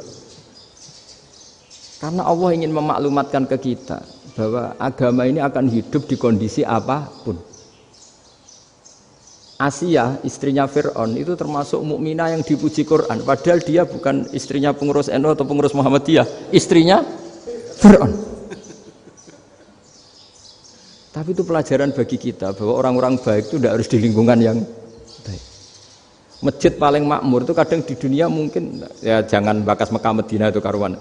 Mungkin di antara masjid yang makmur justru yang di Kanada, di Amerika mungkin. Karena merasa minoritas itu perpustakaannya ada, kajiannya ada. Tapi banyak masjid di daerah pesantren yang malah sepi. Karena kiainya tahu jamaah di masjid itu wajib. Lalu itu ada daerah pesantren, saya ulang lagi ada daerah pesantren. Didikon pengajian, monggo nekani pengajian, maca selawat ning omahe ganjaran padha wae. Ribet kan? Mau dibantah itu benar. Mau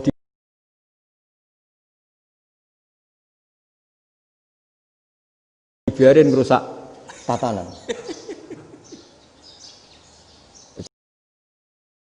Jadi saya mohon sekali ya, jadi ilmu itu diperbandingkan supaya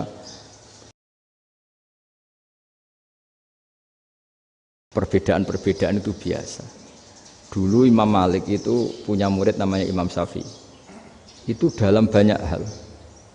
Itu perbedaannya tajam sekali. Ya saya ulang lagi, dalam banyak hal itu perbedaannya tajam sekali. Misalnya begini. Ini terakhir percontohan saya fikih, nanti dikaji sendiri.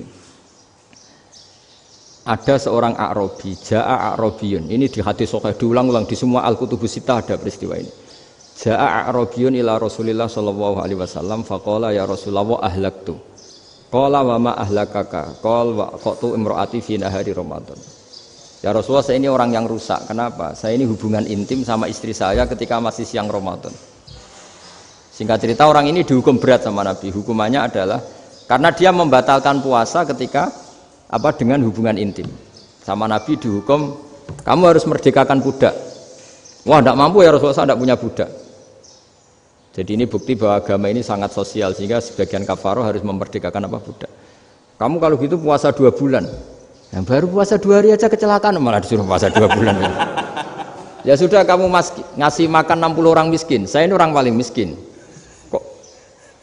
Jadi sudah miskin agak hiper lah orang itu, poso-poso kok gitu. Itu kata ulama kalau orang Jawa nggak mungkin makanannya tempe mendoan, nggak mungkin itu. Di Jawa itu nggak mungkin lah ada orang batal puasa karena hubungan intim. Ada istrinya nggak cantik, cerewet, sang lanang mangane mendoan, itu tidak mungkin, kecelakaan itu tidak mungkin. Tidak mungkin itu. Tapi kalau Arab mungkin karena makanannya daging. Singkat cerita, terus pertanyaannya gini, kalau batal biasa itu kan bayarnya puasa 1 hari. Kalau batal, tapi kalau batal pakai hubungan intim, pakai jima kalau dalam bahasa fikih, itu kafarohnya berat, yaitu merdekakan budak atau puasa 2 bulan berturut-turut. Pertanyaannya gini, jima istri itu boleh loh tidak zina. Saya ulangi, jima istri itu boleh loh tidak zina. Itu kan hukumannya berat. Nah terus Imam Malik berpikir kalau gitu tidak harus jima dong. Poso-poso ora ana uzur ora ana apa terus nyate. Esuk mangan bakso tanpa ada alasan syar'i. Hukumnya harus sama dong, karena jima hukumnya boleh, berarti semua iftar, semua pembatalan puasa yang tidak ada udzur syara' maka hukumnya sama, yaitu sanksinya sama. Masuk akal enggak? Masuk akal dalam mazhab Imam Malik. Dalam mazhab Syafi'i enggak. Mulai dulu jima itu beda. Kayak mertamu nih gone wong, mangan iku oleh, tapi nak nggo bojomu mbok jima niku wis nemen ngawure lah. Tetep beda. Dari Imam Syafi'i itu pokoknya beda, jima sama makan itu beda. Lah ya terus lah. Setelah itu terus ada pertanyaan. Bagaimana kalau makan dulu baru jima? Ribet kan? Makanya itu sampai dibabkan Kitabul Khilafil Fiqhi, bab merekayasa fikih. Makanya itu perdebatannya orang Hanafi sama Imam Syafi'i juga sama. Ada orang jam segini lapar sekali, kalau langsung makan kan kena sanksi. Ya pergi aja dulu, pura-pura ngaji ke Gus Bah gitu. Nanti kan jadi musafir kan? Wah itu sudah boleh itu kan? Padahal enggak. Memang dia pergi itu karena supaya bisa makan. Mau enggak kepikiran ngaji kok tahu-tahu ingin ngaji. Mumpung Ramadan nah. Nah makanya dibabkan, apakah boleh merekayasa fikih? Tapi fikih bisa apa coba? Dengan status kamu musafir, ya memang boleh iftar, boleh berbuka. Nah itu terjadi terus perdebatan ulama menyangkut fikih. Karena memang masalah furu'iyah.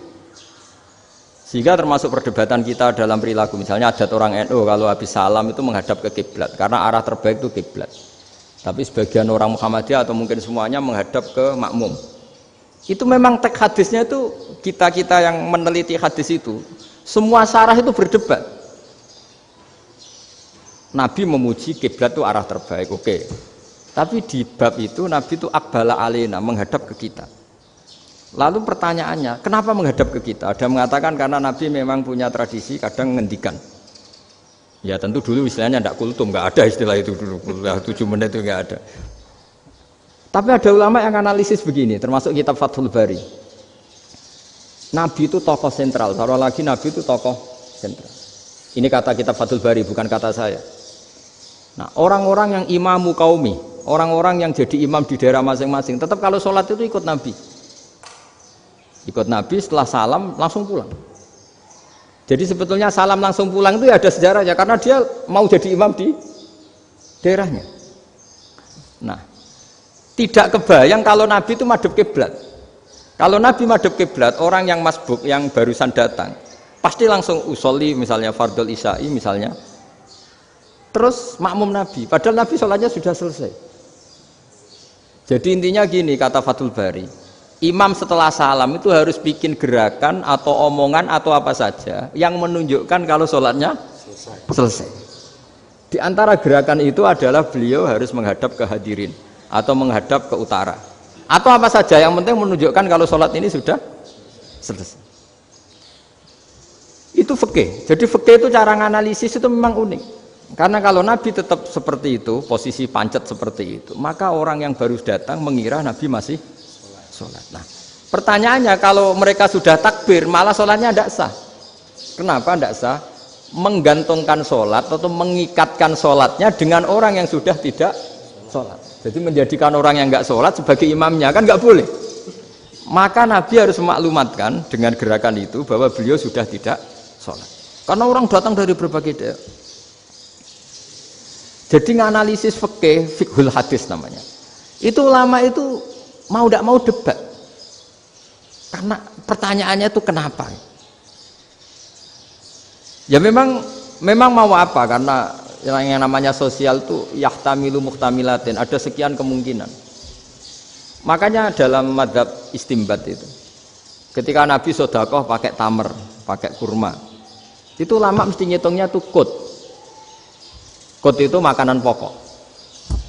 Sehingga Imam Syafi'i mengatakan kalau di Indonesia pakai beras misalnya karena kutil balad Indonesia itu beras. Oke, Imam Syafi'i mainstream. Tapi ketika era Yusuf Qaradawi di Al-Azhar di Mesir sana, ulama-ulama mulai usil. Sama sih ingat Mbah Mun sering gejlokan, lah iya petani gabah, petani padi wis melarat wajib zakat. Petani cengkeh, kakao, suga-suga ra wajib zakat hanya karena yang ditanam tidak tidak makanan pokok. Jadi mulai ada ulama mulai gerah lah, kalau bahasa politiknya mulai gerah. Yang petani miskin gara-gara yang ditanam padi wajib zakat. Yang orang-orang di sana misalnya di Sulawesi karena tanamannya kakao atau cengkeh tidak wajib zakat karena bentuknya tidak tidak makanan pokok. Geger kan di Al-Azhar geger. Akhirnya hampir semua ulama berpendapat ya sudah sekarang ketika Nabi menzakati makanan pokok itu jangan dihitung sebagai makanan pokok. Wa mimma akhrajna lakum minal ard. Apa saja, ma itu apa saja. Makanya kata Yusuf Qaradawi, ma itu apa saja. Makanya semua tanaman yang menghasilkan uang itu wajib zakat.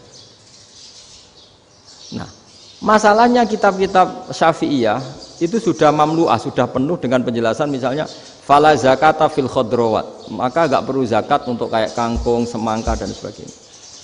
Nah, lalu kiai-kiai angkatan modern kayak Mbah Mun itu sering dapat masukan. Saya pernah dengar sendiri, Yai, saya ini punya sawah 1 hektar, tak padi itu enggak pernah kaya saya. Sekarang tak tanamin kangkung malah saya kaya karena tiap 3 hari panen tak kirim ke Jakarta. Itu orang Indramayu yang tanya. Jadi gak tanam padi gak pernah kaya, tanam kangkung kaya. Nah, karena dia orang soleh, kalau zakat boten. Mau diwajibkan zakat tidak makanan pokok, mau tidak wajib dia kaya. Semenjak itu perubahan di Indonesia ikut. Akhirnya ada zakat, pokoknya asal tanaman yang 1 nisab ya wajib zakat. Masih ada debat lagi. Ketika nanam ingin dipanen, itu dia petani apa pedagang? Karena nanti perdebatannya ikutnya zakat zuruk, zakat tanaman apa zakat pedagang. Kalau sampai nggak pernah debat berarti sebetulnya Anda tidak dosen Islam ini. Dosen nggak pernah diskusi fikih apa Islam. Karena saya berkali-kali punya tamu itu begini, Gus saya ini pedagang melon, tapi dia penanam melon, jadi pedagang yang agak ingin badi banyak. Itu caranya gini Pak Rektor, saya misalnya pedagang melon, daripada saya kulak di pasar atau dari petani sudah mahal, nyewa tanah sekian hektar terus ditanami melon. Setelah berhasil ini dia zakatnya tanaman apa zakat pedagang? Karena dia nanam itu mentalnya sudah pedagang, padahal nanti zakatnya beda kan, yang 1,2% yang satu rubul usur sama nisul usur sama usur 1/10 sama 1/20. Kalau zakatnya zuruk kan 1/10 atau 1/20, yang satu rubul usur kira-kira 2,5. Saya ulang lagi ya, jadi di era modern itu kita jadi bingung, pedagang tapi gayanya petani tapi hakikatnya. Jadi gampangannya gini ya, kalau saya pedagang beras kok saya kaya raya, itu mendingan nyewa sekian hektar untuk ditanamin beras, padi ya, daripada tengkulak, daripada beli. Akhirnya perdebatannya ini zakatnya pakai apa? Misalnya tebu, misalnya petani tebu. Jelas kalau juga nanam tebu itu ingin dijual. Masa apa tiga es tebu berhektar-hektar? Lah kira-kira kalau menurut jenengan ini zakatnya zakat apa? Tijarah apa zakat tanaman? Mentalnya tijarah, mentalnya pedagang.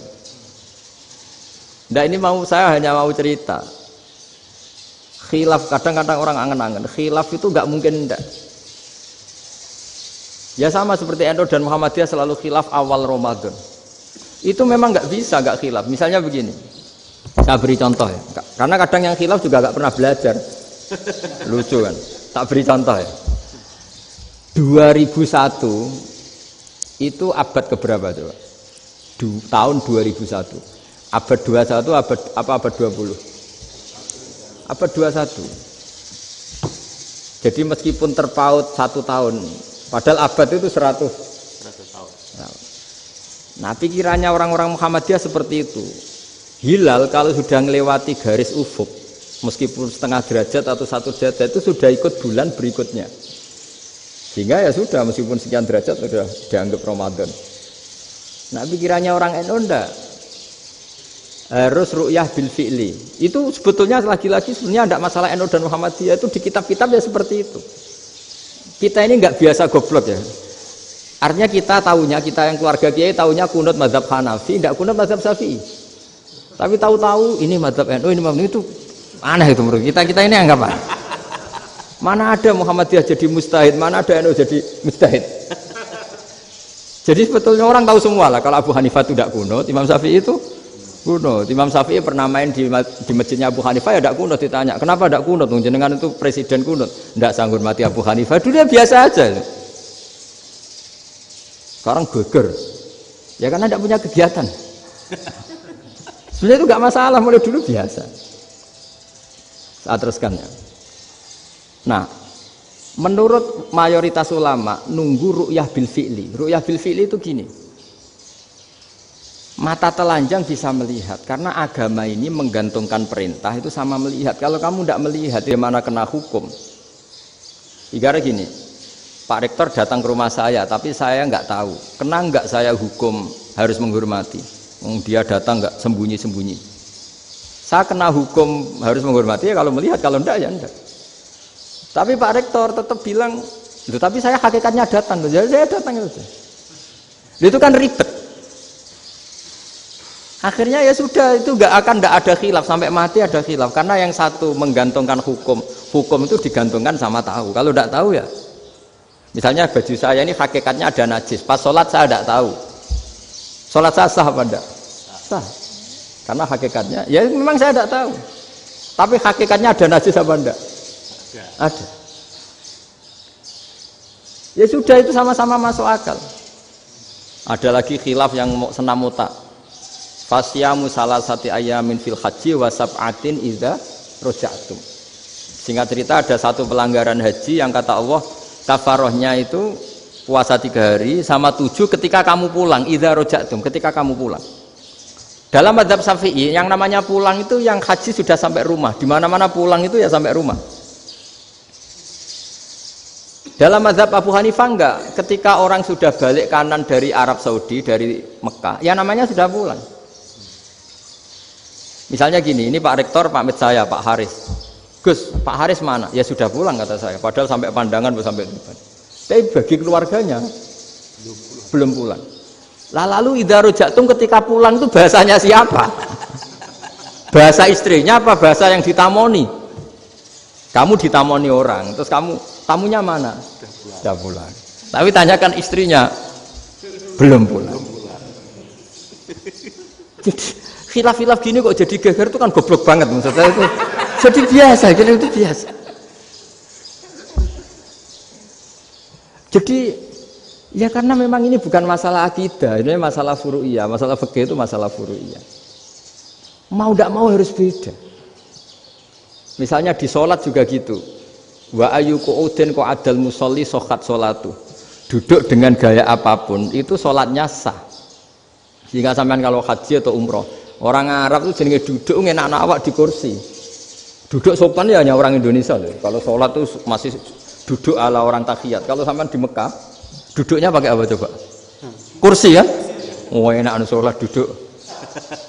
Karena memang takbirnya di fikih dengan duduk gaya apa saja sah. Makanya sengenak awak duduk di kursi. Ribet kan? Mau tidak disahkan itu namanya duduk.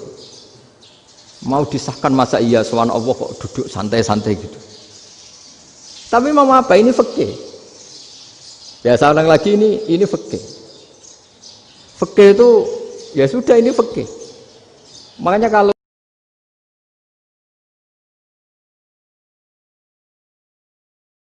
ulama berdebat, misalnya Abu Hanifah berpendapat sholat itu wajib baca Fatihah pasal Quran.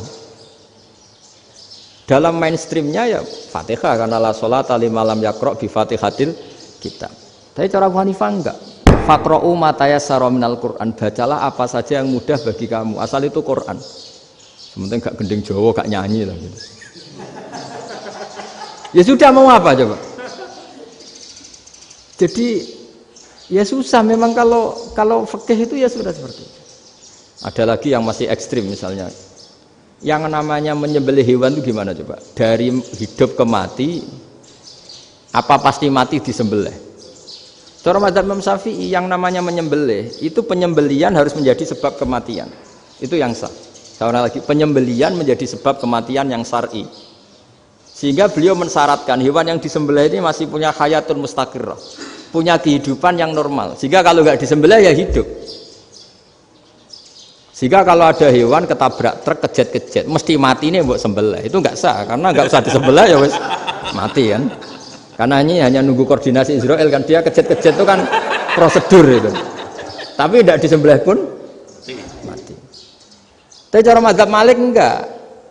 Pokoknya anggere jek duwe nyawa jenenge kewan urip. Dengan kamu sembelih berarti matine mergo mbok sembelih. Meskipun nanti ya enggak usah disembelih ya mati. Coba hitung secara ilmu matematika. Kalau enggak disembelih hidupnya 5 menit. Gara-gara kamu sembelih hidupnya langsung mati. Terus dia matinya cara di persidangan matinya disebabkan apa? Disebabkan disembelih apa kecelakaan? Loh, debat toh kamu. Sama-sama UMM aja debat.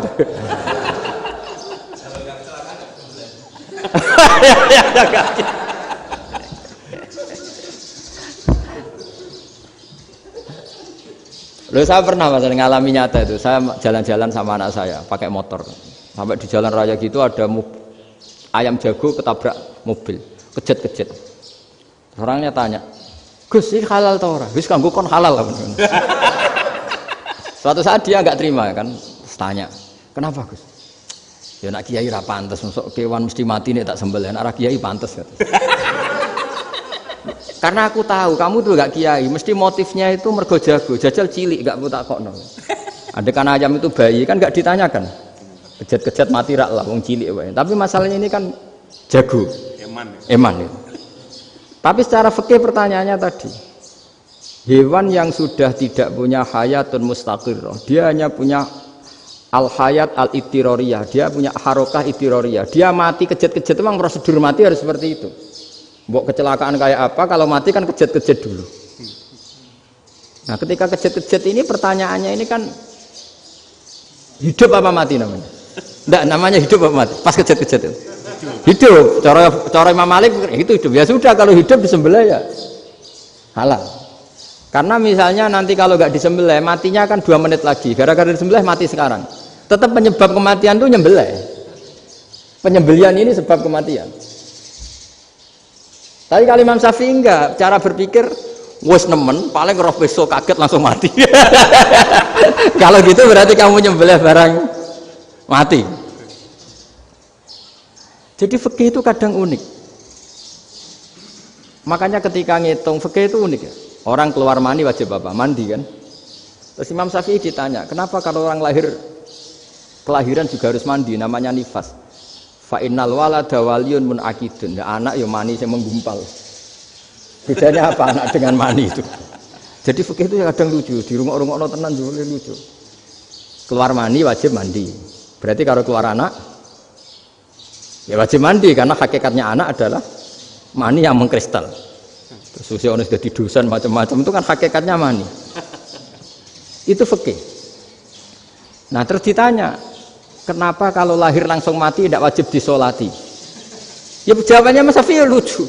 Di mana-mana sholat itu nyolati mayit. Yang namanya mayit itu pernah hidup terus mati. Kalau itu tidak mayit ya sudah. Jadi kadang, nah iya kan disebut sholat mayit. Yang namanya mayit itu apa?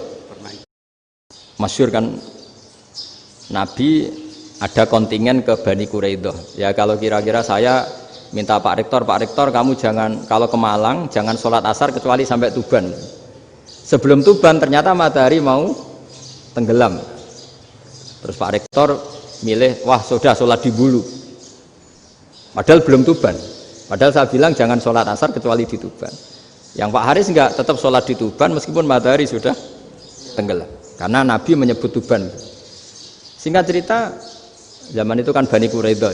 La tusolliyanal asra illa fi Bani Quraidah. Kalian semua jangan sholat asar kecuali sampai Bani Quraidah. Ternyata di tengah perjalanan matahari sudah mau tenggelam, kira-kira kurang 2 menit atau 3 menit. Sahabat-sahabat, sudahlah kita sholat asar di sini. Kalau sampai sana pasti sudah tenggelam. Separuh sholat. Yang separuh enggak, kata Nabi harus di Bani Quraidah. Ya sudah nunggu di Bani Quraidah meskipun matahari sudah tenggelam. Singkat cerita dua kelompok ini matur, ya Rasulullah kita ngalami ini perdebatan gini-gini. Di semua riwayat di hadis-hadis sahih disebut falam yu'annif wahidan minhuma. Nabi tidak menyalahkan salah satunya atau enggak menyalahkan dua-duanya. Itu bahasa Indonesia juga ribet, yang benar gimana itu? Enggak menyalahkan salah satunya, apa enggak menyalahkan dua-duanya? Gimana bahasa benernya? Salah satunya. Salah satunya itu dua-duanya? Ya. Enggak, kalau bahasa Indonesia tidak menyalahkan Kedua-duanya. kedua-duanya apa salah satunya yang benar? Kedua-duanya. Kedua-duanya. Bahasa Indonesia itu ya kadang ruwet ya. Orang pinter kayak Pak Habibie itu namanya ya orang luar biasa. Nanti sekolahnya orang-orang idiot itu ya sekolahan luar biasa. Orang pinter banget bahasa Indonesianya ya luar biasa. Kalau sekolah untuk orang-orang yang idiot juga luar biasa. Jadi kalau dipuji luar biasa tuh gak jelas ini luar biasa ya. Gak jelas kadang bahasa kita ini kadang ya gak jelas. Nah itu gak menyalahkan dua-duanya apa salah satunya? Keduanya. Tidak menyalahkan kedua-duanya. Misalnya dibahasakan gak menyalahkan salah satunya, benar apa salah?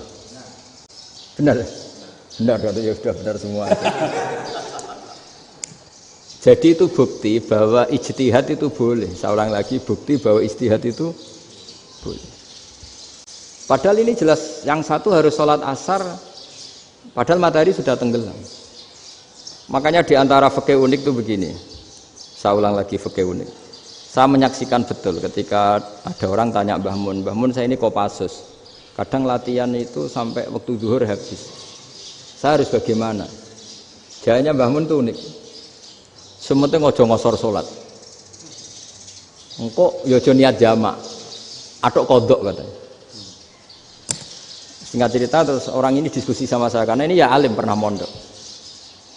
Kenapa kosor tidak boleh? Karena kosor itu ekstrim, merubah bentuk sholat dari 4 menjadi 2. Maka alasannya harus jelas. Harus jelas itu orang yang latihan di Kopassus itu kan dia sudah berasrama di situ. Berarti dia sudah tidak musafir karena asramanya di situ, sudah mukim. Kalau dia kosor itu merubah bentuk sholat dari 4 menjadi 2. Merubah itu ekstrim. Tapi kalau dia qadha itu hanya mengakhirkan sholat dari waktunya. Kira-kira kalau kamu jadi malaikat, ekstrim mana? Merubah sama menunda? Ekstrim merubah kan? Karena 4 menjadi 2. Terus ojo jamak takdim, tapi jamak takhir. Itu juga penting. Bagi pengkaji fikih itu penting. Kalau jamak takhir itu salah-salah sidik ora pati popo. Kenapa? Kan mirip duhur qadha. Kalau jamak takhir kan. Tapi kalau jamak takdim asar kok di waktu duhur, ekstrim mana?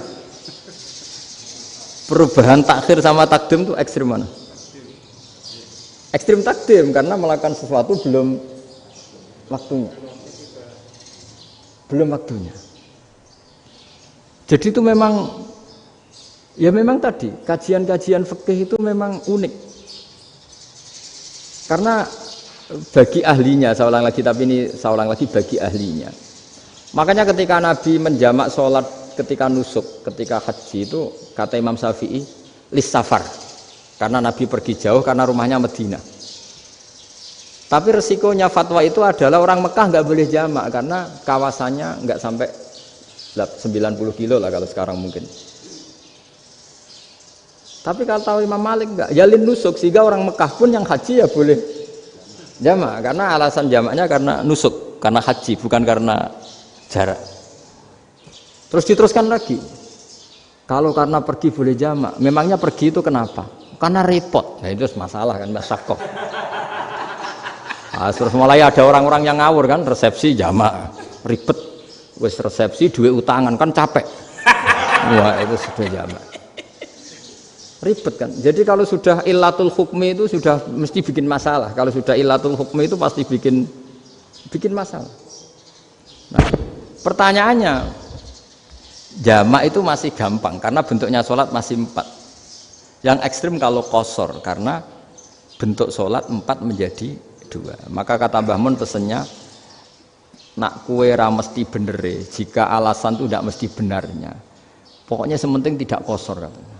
Juga tidak jamak takdim karena kosor ini kan merubah bentuk sholat kan ekstrim. Jamak takdim juga ekstrim karena mendahulukan sholat sebelum waktunya. Kalau jamak takhir kan biasa, kalaupun salah kan mirip kodok. Ya mirip kodok biasa kan. Nah ini saya cerita, jadi fikih itu bagi ahlinya itu memang punya konsekuensi yang seperti itu. Makanya pertanyaannya misalnya bagaimana hukumnya penyembelihan lewat mesin? Ya ribet kan. Bagaimana nyembelih dari apa ini? Belakang. Saya baca di kitab-kitab nyembelih dari belakang itu ya hukumnya tetap boleh asal apa itu hulkum dan mari itu terpotong. Tapi pertanyaannya, jangan-jangan ayamnya sudah kaget dulu karena uratnya ini. Makanya perlu ditanya ahli medis, setelah uratnya tercabut ini jangan-jangan sudah berstatus mati. Kan potensi ketika dipotong dari sini, potensi sudah berstatus mati.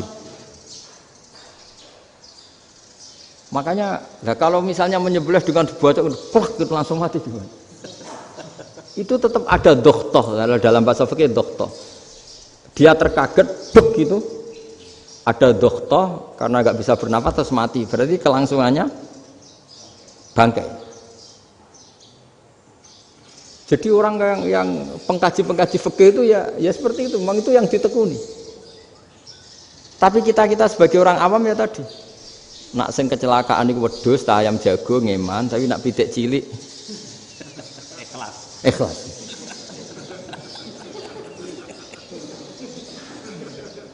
Makanya ada pertanyaan orang-orang, saya pernah ditanya itu ya bingung tenan. Gus, kalau ada orang mati oplosan misalnya, jenengan datang sholat enggak? Ya datang sholat kan, dia orang mukmin, saya tetap sholat. Kenapa? Ya kan matinya oplosan. Tapi andaikan tokoh yang mati, kamu sholat enggak? Ya sholat kan dia tokoh. Jadi ribet. Fikih itu ribet. Makanya Imam Nawawi nanti ngendikan gini. Ada orang ngundang Nabi, ya Rasulullah, saya mohon nyolati ini. Nabi tanya, punya utang enggak? Punya. Nabi, saya enggak mau nyolati mayit yang punya utang. Terus ada sahabat datang, ya Rasulullah, utang itu tak ambil alih kami. Berarti dia sudah tidak punya utang. Terus Nabi kerso nyolati. Pertanyaannya, utang itu hal yang boleh. Saya ulangi, utang itu hal yang boleh. Tapi kenapa Nabi se-ekstrim itu? Tapi ketika Nabi mau kondur itu ngendikan gini, ini PR ya bagi UMM ini PR ya. Nabi sebelum kondur bilang gini, sallu ala sahibikum. Jong saya tidak nyolati ini, tapi tolong ini disolati. Terus kata Imam Nawawi, dianalogikan atau dikiaskan siapapun pelaku dosa besar atau mati dalam keadaan tidak benar, misalnya pas dugem mati, pas oplosan mati, itu sebaiknya tokoh-tokoh itu enggak nyolati karena nanti dianggap penghormatan. Misalnya ketua PP Muhammadiyah rektor nyolati wong mati oplosan kan keren. Mati oplosan disolati rektor. Ya sudah, tapi kalau nggak disolati nanti ada tradisi yang keliru, yaitu janazatul muslim tidak ngalami disolati. Padahal siapapun yang muslim, janazahnya harus disolati. Makanya setengah-tengah, ya rasa rektor lah, satpam, pokoknya kudu tetap ada yang sholat gitu. Itu kata Imam Nawawi. Jadi ketika ada orang mati nggak benar, itu sebaiknya tokoh-tokohnya nggak ikut nyolati, tapi awamun nas, orang kebanyakan ikut sholat. Jadi fikih itu agak jelimet karena tadi ketika tokoh ini nyolati, pertanyaannya bedanya apa mbek sing mati ning masjid mbek mati oplosan? Karena sama-sama semua orang nyolati kan tidak ada sanksi sosial itu. Tapi ketika enggak disolatkan sama sekali, wah lebih parah lagi, ini ada janazatul muslim tidak disolati. Sehingga kata Imam Nawawi, ini hebatnya Nabi tengah-tengah. Jadi Nabi kundur, jong saya tidak nyolati, tapi sallu ala sahibikum. Ya tapi ini kamu harus nyolati. Kata Imam Nawawi, orang yang mati bunuh diri, orang yang mati oplosan, orang mati secara enggak benar itu asal dia muslim tetap wajib disolati karena sholat ini hakul muslim. Kan seorang muslim diantara haknya apa? Ketika mati dikafani, dimandikan, disolat. Tapi ini masalahnya matinya pas murtakibul kabiroh, pas melakukan dosa besar. Dan itu sebab kematiannya. Kalau dia oplosan, kan sebab matinya karena oplosan. Ya kan terus ribet. Mau disolati oleh, apalagi misalnya kita ketua ulama, punya terkenal wali, wah keren, mati oplosan itu disolati wali, kan ribet kan. Nanti yang repot malaikatnya. Itu ya, ini yang nggak kata bahaya. Saya pernah baca kitab itu yang repot malaikatnya. Itu ada yang bilang gini, orang yang punya hutang itu pasti nanti hisabnya berat. Diaudit malaikat sampai bisa nyaur hutangnya. Sementara malaikat kena konstitusi, kalau Nabi mendoakan harus mustajab. Ini kan ada dua hukum yang berlawanan. Sekali Nabi berdoa, wa maghfir lahu warhamhu, itu harus dituruti malaikat. Nggak boleh doanya Nabi nggak dituruti malaikat. Sementara aturan Islam juga harus dituruti, bahwa orang yang punya hutang harus tersandra oleh hutangnya. Tapi nak sing dunia Pak Haris kan, nggak tekno. Nggak ngefek gitu. Jadi misalnya Pak Haris dungo sampai nangis, wa maghfir lahu, kan nggak ngefek. Malaikat nggak itu, nggak sudah lah Ustaz. Tapi kalau Nabi yang berdoa kan harus dituruti. Ini masalahnya kan itu. Nah kalau diturutin berarti hutangnya harus bebas. Padahal secara aturan harus tersandra karena punya hutang. Nah, nanti sama kalau yang mati oplosan ini yang doain wali, kok wali sampai Allah maghfir lahu. Doanya wali kan harus terkabul. Sementara secara hukum dia harus kena sanksi karena oplosan tadi. Daripada ngerepotno malaikat, sudahlah wali-wali ini tidak usah ikut nyolatin. Yang nyolati ya orang-orang nggak jelas ini, sehingga kan malaikat kan santai aja kalau mau nyeksa. Loh tapi kan sudah didoain, gak ngefek. Karena doanya orang-orang gak penting. Itu ada tuh di sarah Muslim itu. Di sarah Muslim di bab ketika Nabi ngintikan babu qauli Rasulullah sallallahu alaihi wasallam, shallu ala sahibikum. Jadi belajar fikih itu asik ya. Karena tadi harus dipelajari. Kalau enggak, ilmu ini hilang. Terus nanti takutnya lagi ilmu fikih itu direduksi sosial. Terus misalnya gini, pepe wong cilik wae kiai-kiai ra gelem nyolati. Orang melihatnya ini karena yang oplosan wong cilik om larat ra disolati. Jajal bupati ya disolati, mergo amplope gede-gede kan terus ruwet kalau dianalisis gitu kan ruwet. Makanya kenapa saya harus ngomong fikih supaya semuanya itu enggak didudukkan urusan sosial itu. Nah kalau semuanya didudukkan sosial kan sentimennya sentimen sosial. Ribet. Padahal yang sering mati oplosan itu kan wong-wong cilik gitu loh, karena tadi kalau wong sugih kan pakai whisky yang mahal yang insya Allah tidak mati kan gitu. Yang mati kan ya mergo pertos macam-macam itu kan. Artinya ini kalau nggak diterangkan secara fikih, kiai-kiai yang nggak datang dikira masalah sosial kan. PP salam tempel era gede terus nggak datang kan terus jadi ribet. Ya makanya ini apa lewat pengajian ini supaya sampean lebih tahu ya bahwa khazanah Islam ini kata beberapa ulama kafatal linnas, maknanya semuanya, sehingga Allah akan mentakdirkan kajian Islam akan ada di seluruh dunia. Jadi kenapa IAIN marak di Indonesia, UMM, Universitas NU banyak, karena agama ini kafatal linnas, tidak miliknya orang Arab tapi milik semua. Orang alimnya juga gitu. Ketika ada liga alim seluruh dunia, itu orang Indonesia, orang Afrika, ya selalu ada orang alim yang kelas dunia. Seperti dulu ada Imam Bukhari, itu as-sakhul kutub ba'da kitabillah. Kitab terbaik setelah Quran itu Bukhari. Padahal dikarang oleh orang Uzbek. Kata siapa? Islam As-Sobyan, ada orang Arab ngakui kalau kitab paling sahih itu Bukhari. Mekah Madinah pun mengakui kalau kitab paling sahih Bukhari. Padahal pengarangnya ada orang Arab. Orang mana? Uzbek. Imam Ghazali yang diakui seluruh dunia itu Atos itu ikut Persia, juga bukan orang Arab. Sibawayh jadi orang Persia. Nah ini yang belum ada orang Malang ini, tinggal PR ini. Ya nyusul ya. Ya saya kira demikian. Assalamualaikum warahmatullahi wabarakatuh.